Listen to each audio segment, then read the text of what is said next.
உத்தரவு கொடுப்பீர்களா?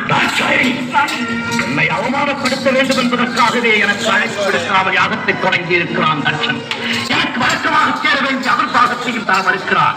அப்படிப்பட்ட கொடியவன் நடப்பும் யாகத்திற்கு நீ செல்வதா? உன் தந்தையாக இருப்பதா? அவன் தவறை மறைப்பதா?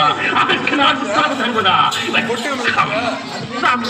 அவர் அழைக்க மறுத்ததையும் அவர்களால் கொடுக்காமல் இருப்பதையும் குற்றம் என்று சுட்டிக்காட்டி உங்களையும் வரவேற்று யாகத்தை முடியுங்கள் என்று அறிவுரை கூறத்தான் போகிறேன். அறிவு தட்சனுக்கு ஏராளம், அதைவிட ஆணவம் ஏராளம் ஏராளம். அந்த ஆணவத்தை அகற்றி நல்லறிவு புகட்டத்தான் நான் கூறுகிறேன். உன்னால் முடியாது. ஏன் முடியாது? அவன் அழியும் காலம் வந்து விட்டது. அதை தடுத்து நான் நிறுத்துகிறேன். நடக்காது. ஏன் நடக்காது? அவன் விதி முடிந்து விட்டது. அந்த விதியை என் மதியால் வெல்லுகிறேன். எதையே அவமானப்பட்டு திரும்ப போகிறாய்? இல்லை, என் தந்தை ஈசனுக்கு விரோதி என்ன என்ற அளவிற்கு அவர் மனதை மாற்றிவிட்டு வெற்றியுடன் திரும்பி வருகிறேன். ஒரு பெண்ணுக்கு பிறந்த வீடு சாஸ்வதமா அல்லது புகுந்த வீடு நிரந்தரமா? இதற்கு பதில் சொல்லிவிட்டு பிறந்த வீட்டிற்கு பெருமையும் புகுந்த வீட்டிற்கு நற்பெயரும் தேடி தருவதுதான் பெண்ணின் கடமை. ஆனால் நீ கணவன் சொல்ல மீறி தந்தையை காணச் செல்கிறாய். என்ன செய்வது? பாசம் என்னை தூண்டுகிறது, வளர்த்த கொடுமை என் நெஞ்சத்தை வாட்டுகிறது. போது உங்களுக்கு பிடிக்கவில்லை, போகாமல் இருக்க என்னால் முடியவில்லை. பிறந்த வீட்டிற்கும் புகுந்த இடத்திற்கும் விரோதம் ஏற்பட்ட பிறகு பெண்ணாக பிறந்தவள் இருப்பதை விட இறப்பதே மேல். தந்தையின் பாசம் என்னையும் மீறும் அளவுக்கு வந்து விட்டது. அவள்தான் என்னை மன்னியுங்கள். சென்று வர உத்தரவிடுங்கள். விதி உன்னிடமும் விளையாடுகிறது. சரி,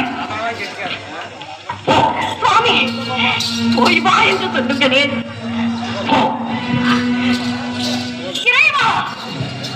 பிரபு, பரம்பொருளே,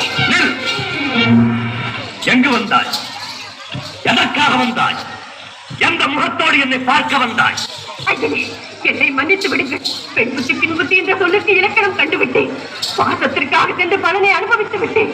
போதும், நான் பட்டேன். அனைத்தும் மறந்து அடியாரை ஏற்றுக்கொள்ளுங்கள். உன்னை இனி நான் ஏற்றுக்கொள்வதா? நான் யார் என்பதை கூடவா மறந்து விட்டீர்கள்? அனைத்தாரும் நினைவிற்கு வரவில்லை. உங்களையே சதம் என்று நம்பி வந்திருக்கும் என்னை சோதித்து விடாதீர்கள். ஏற்றுக்கொள்ளுங்கள். என் சொல்லை மீறி என் வாயிற்படியை கடந்த போதே என் மனைவி இறந்து விட்டாள்.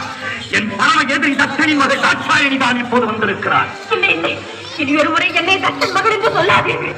அவர் எனக்கு தந்தை மன்ன, நான் அவருக்கு மகள் அல்ல என்று ஊரடியே சொல்லிவிட்டேன். அவர் யாகவும் முடியாமல் போகட்டும் என்று சபித்து விட்டு வந்தேன். உன் சாதமானதை ஒன்று செய்யாது. எல்லாம் ஏவப்பட்டிருக்கும் வீரபத்ரன் நேரம் தட்சனை பழிவாங்கி யாகத்தையும் அழித்திருப்பான். எப்படியோ என்னை பொறுத்தவரை தவறை உணர்ந்து விட்டேன். மன்னித்தேன் என்று ஒரு வார்த்தை